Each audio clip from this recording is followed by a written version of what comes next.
জঙ্গি তৎপরতার বিরুদ্ধে সক্রিয় বেঙ্গল এসটিএফ। হরিহরপাড়া থেকে গ্রেপ্তার হওয়া মিনারুল শেখের প্রতিবেশী রফিকুল ইসলামকে তলব করেছে তারা। এসটিএফ এর আধিকারিকরা আগামী 27 জানুয়ারি রফিকুলকে ডেকে পাঠিয়েছেন। গোয়েন্দা সূত্রে খবর, মিনারুল শেখের সঙ্গে রফিকুল ইসলামের যোগাযোগ ছিল এবং তার কাছ থেকে গুরুত্বপূর্ণ তথ্য পাওয়া যেতে পারে। মিনারুলের মোবাইল কল লিস্টে রফিকুলের নাম পাওয়া গেছে, যার ফলে তার বিরুদ্ধে তদন্ত আরো গভীর হচ্ছে।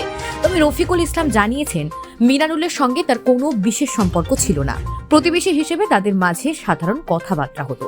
রফিকুলের দাবি, সে মিনারুলের জঙ্গি কর্মকাণ্ড সম্পর্কেও কিছু জানত না।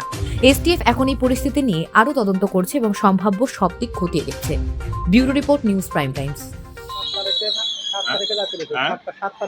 7 তারিখে দিয়ে ওই কথাটাই জানি, তার বেশি জানি না। আপনাকে ডেকেছে? হ্যাঁ, কি কারণে? ওই মোবাইলের সিম নাকি মনিরুলের কাছে পেয়েছে। আপনার সঙ্গে মনিরুলের কেমন সম্পর্ক ছিল? মনিরুলকে তো চিনি না। ওই যে ধরা পড়ে যায়। ও মিনারুল আমার বাড়ি মিনারুল। পাঞ্জার কারিল।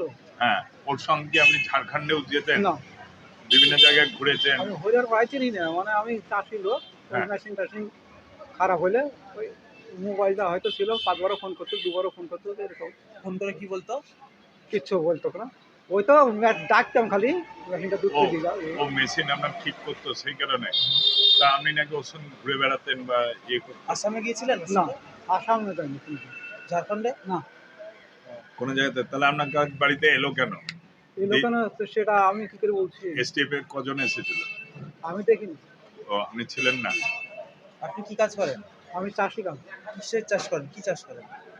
ওই যে মাঠ ঘাট, মাঠে? এখন পেঁয়াজের পেঁয়াজের চাষ করেন তো? পেঁয়াজের মিনারুলের চাষ, সঙ্গে পাটের আসামে চাষ। গিয়েছিলেন পেঁয়াজ না, নিতে, না, পেঁয়াজের বীজ না, নিতে? না, জাননি। না, আমাদের দেশে পেঁয়াজের চাষাই করি। আব্বাসকে চিনতেন? আব্বাসের সঙ্গে সম্পর্ক ছিল? না, আমার সাথে ওসব সম্পর্ক কি করে হবে, বিদেশি লোক। তাহলে আপনাকে কি ফোন করতো কে? মিনারুল? আর বাড়ির পাঞ্জরকার তো একই তো বাড়ি, এতে দু চারটে বাড়ি মিনারুল কি ছাড়া। ওই ধরনের কাজের সঙ্গে, জঙ্গির কাজের সঙ্গে যুক্ত? ওকে তো ধরে নিয়ে গেছে। বলতে হবে না, ওসব সম্বন্ধে তো আমার আলোচনা নাই। আপনি কি চাইছেন? আপনি কি চাইছেন? আমি চাইছি আমি যেন মুক্তি পাই। আমি নির্দোষ, আমি দোষ করিনি, ঘাট করিনি, কিছু না। ক্ষমতায় এসটিএফ এর লোকরা এসে কি বললো? টাইপের লোক এসে, আমি তো শুনিনি, বলছি না। যে আপনার বউদেরকে কি বলে গিয়েছে? আমার এক ছেলে ছিল, হুম, কি বলেছে তাও আমি জানি না। ওনাকে দেখা করার জন্য বলেছে কলকাতায়। কি নাম আপনার? আমার নাম রফিকুল।